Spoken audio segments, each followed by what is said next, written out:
These ladies and I are going to be presenting about advisory.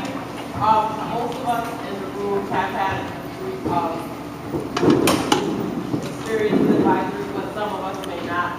So I'm going to try to speak to everyone as a whole. If something doesn't make sense, because I'm assuming that you know what I'm talking about, please let me know, and I'll be glad to fill in the hole.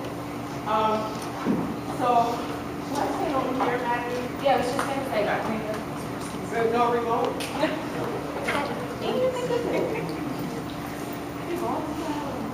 Yeah, okay.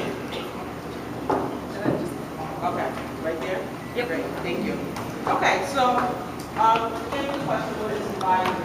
I like to look at advisory kind of like my sub-family and my capital prep family. So, why advisory? My group is usually about, I guess we have between 11 and 15 each that I look after, that I'm responsible for in many, many ways, that I provide support for, and that I keep in touch with their parents. So, what we do in advisory is make sure that we communicate with the home what the students are doing here with us and the rest of the The advisor has many roles. I don't even think these are all of them. These are the ones. These are the main ones. These are the 8. What do you call power standards of the advisor? So first of all, we want to provide academic support. That could be from yourself or hooking that up for your student, communicating with other colleagues that could help your student. But we are the point person for making sure that happens for the students. Parental contact is going to happen every other week. We have what we call the call weeks. So each one of you will have a list of your advisees, all their information, their parents' names, their phone numbers, etc. And by that Friday, correct me if I'm wrong, but that's what I usually do.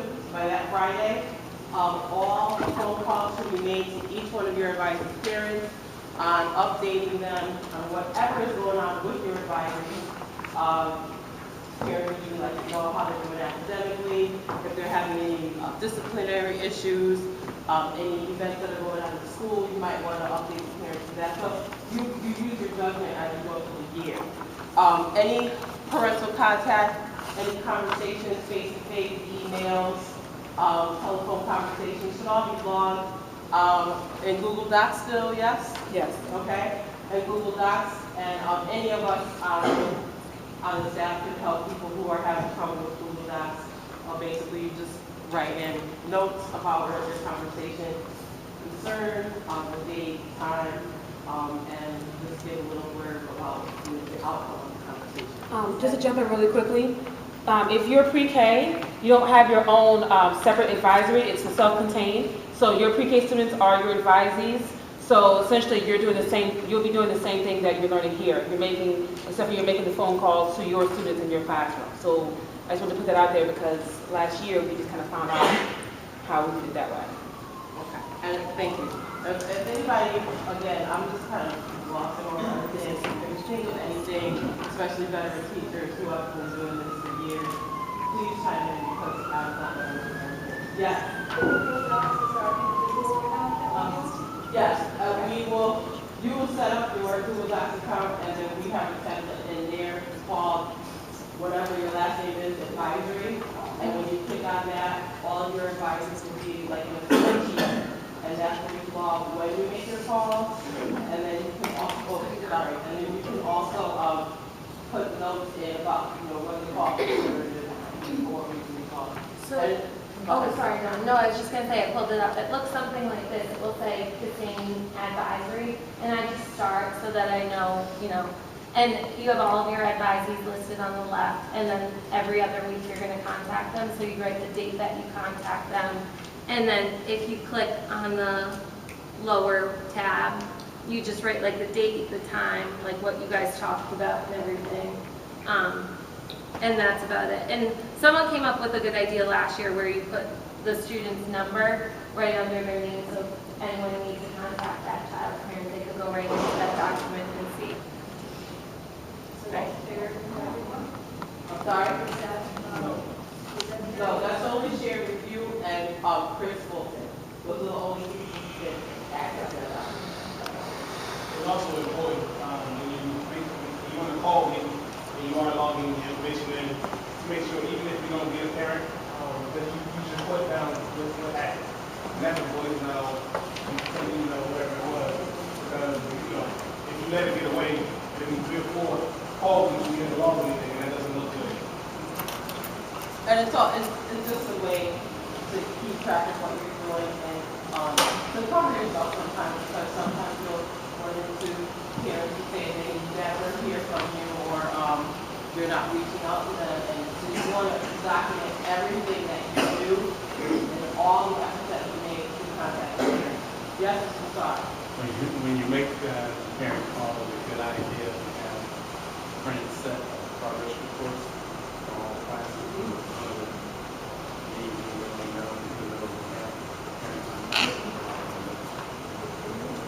That's a very good point. I usually don't make my calls unless I have actual access to Power School, or I've already printed out progress reports so that when parents have specific questions for me about a class that one of my advisors has, I can reference the information from Power School. So usually it's a better idea to make your phone calls when you have access to the information from Power School. Did somebody change my name? Oh, sorry. Yes. I don't think I looked forward. Trying to set me up. Pause. Okay. So you again, we provide lots of support for our advisees. I mean, some days just have to be mom and dad, some days you have to be police, but we also have to again go down this list and make sure that we cover the most important ones. Portfolio student-led conference development. Every advisory should be focused on getting their portfolios together, a collection of work produced from your students' work, and basically they're developing their portfolios. They're electronic. We have to help them catalog this work, show progress, reflect on the work, and a lot of that will come as the most important thing is to develop a relationship with your advisor first, but a lot of that will come as the year unfolds. And everybody, I think, in this room is still learning and perfecting that whole process. So we all have to help each other in finding the most effective ways to getting this portfolio, this e-portfolio together. But every student is responsible for creating one, and this portfolio is used in their student-led conferences, the conferences that we have twice a year. You're right. And we have another slide too, the student-led conferences twice a year. We have the dates and everything. Yeah, the dates are, I saw the dates, but I don't know them off the top of my head. So the students will use their e-portfolios as evidence of what they've been doing during the time prior to the student-led conference. So they will share this information with their parents and you, and they will explain to us what it is that they have learned and how they've progressed through time before the conference. The advising support for seniors, that's a totally different job within itself. Your senior is going to be working on his or her senior social justice project all year, and you are the person that they will be checking in with. You are the person that will help them stay on task. You are the person that will give them any kind of support that they will seek as they develop this project. Typically, I think later on in the presentation, someone will talk about how that will work. But just as a role as an advisor, you will be responsible for checking in with your senior and helping with them with the progression of their senior social justice project. College acceptance requirements, correct me if I'm wrong, but I don't know if that was like it's stone last year. I think we all do that, but I don't remember having like specific checkpoints as far as the college acceptance requirements are concerned. But I think they just have self-explanatory for the new past year and even juniors.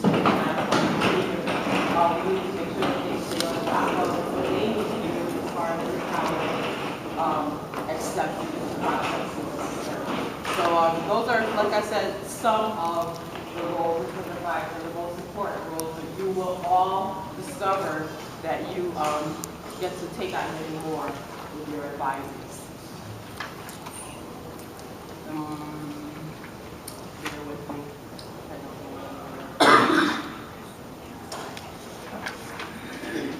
Okay, academic support. When we meet with our advisors, we usually focus first on what their grades are like, or how they're meeting standards, I should say. And we can extract all of this information from Power School. So this is something that happens regularly, at least 3 times a week. You should be able to speak one-on-one with a couple of students about how they're doing, how they're progressing, any trouble that they're having. But this is something that happens on a daily basis with you and at least a weekly basis with each of your advisors. We have one-on-one sessions with our advisors during the morning session.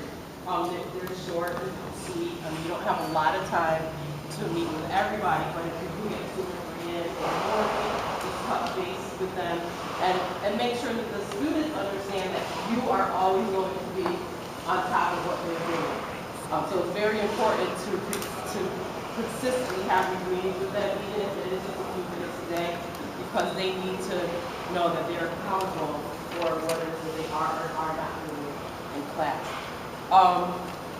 We have also on Fridays, we have our long advisory, where we have more time to talk a little more in depth about what's going on with each one of our advisors.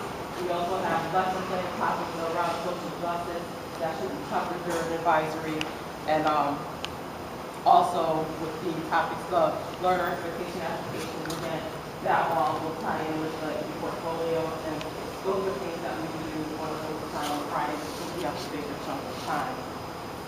Power School, and this, I don't know, this was my weak spot last year, so I'm going to share it with you. Power School is everybody knows, is our electronic grade book that students and parents all have access to.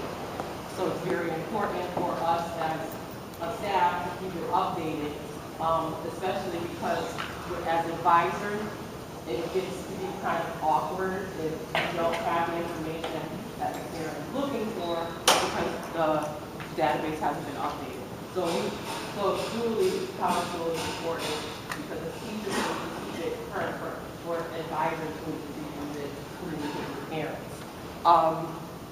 But also, I think that we have the ability to give passwords and sign-ins for students and parents, and that we would be the contact people for that. That was really rough for me last year. For some reason, I think I didn't get all the information that I needed around that.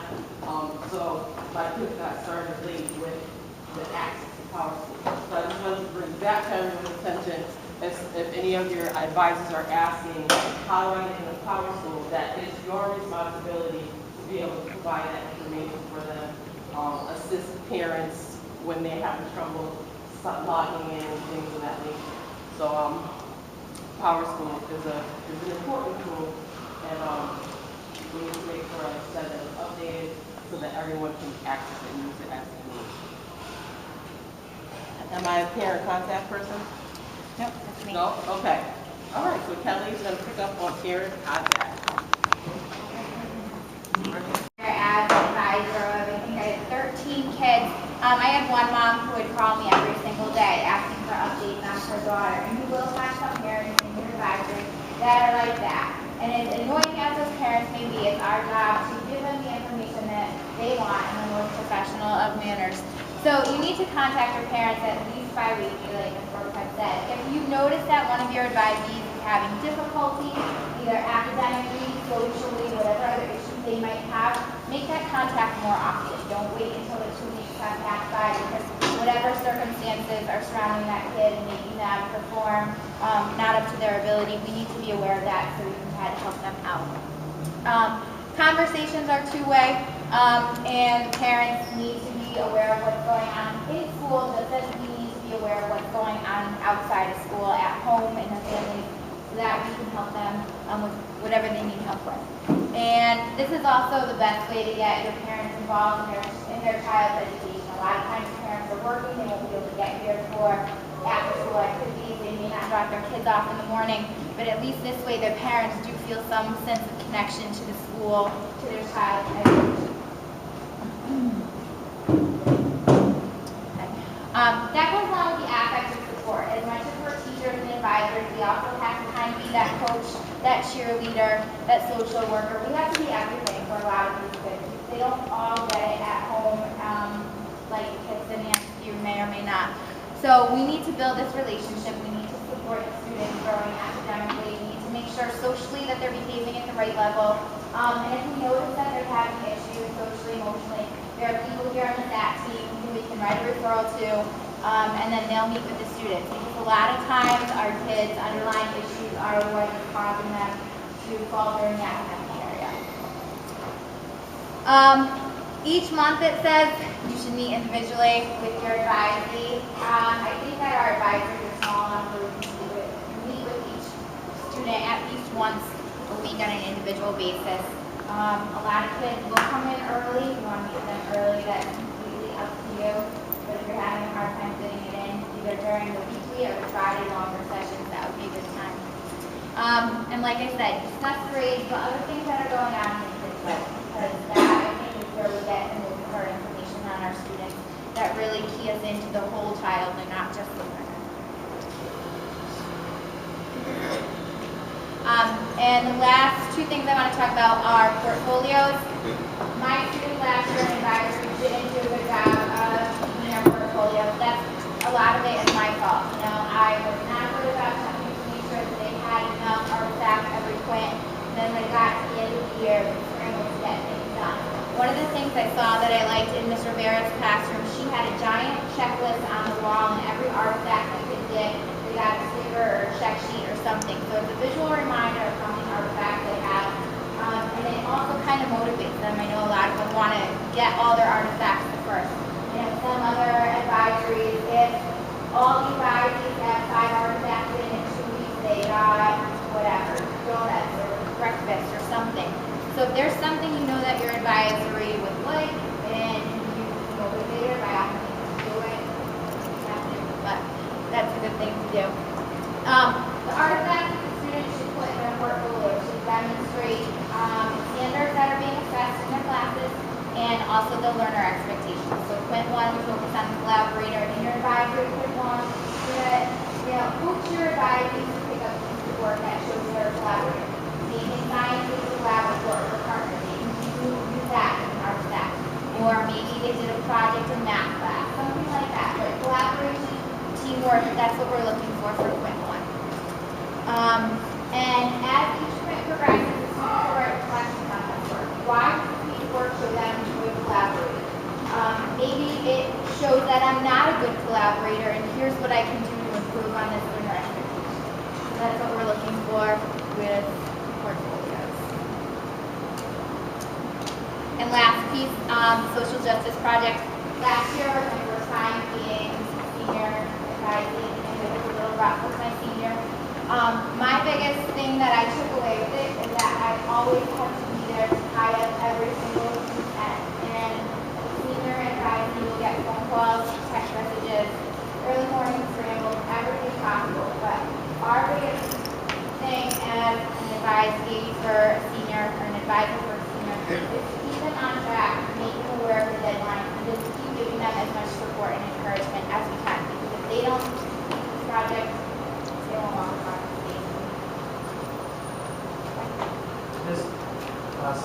connection. Learner expectations, the document that someone will send you, or are you sending out learner expectations? Okay. So there's a document that shows the individual skills under each learner expectation. Those skills are sequenced so that when they are done with those sequence of skills, they are ready for the senior project.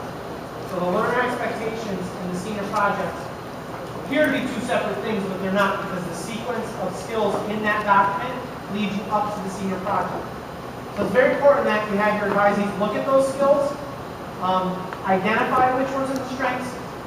I got a lot of reflection. There's nothing wrong with being very broad. I was a good collaborator because I worked well together. Have them focus on individual skills in that document, because those are the things that they're expected to be able to do when they get to the senior project.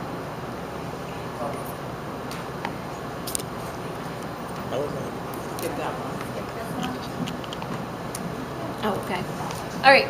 So every quint there's a theme for advisory, and they're all aligned with the learner expectations. So quint 1, I know upper school, well, we all focus on relationship building and being a collaborator. Quint 2, upper school focuses on planning for the portfolio, strengths and weaknesses. As a lower school, we're kind of always building the portfolio of each quint with artifacts. Well, as is upper school, but you guys really plan for the portfolio then. Quint 3, we focus on social justice topics. Quint 4, the portfolio should be completed. In Quint 5, they share the portfolio and present their social justice projects.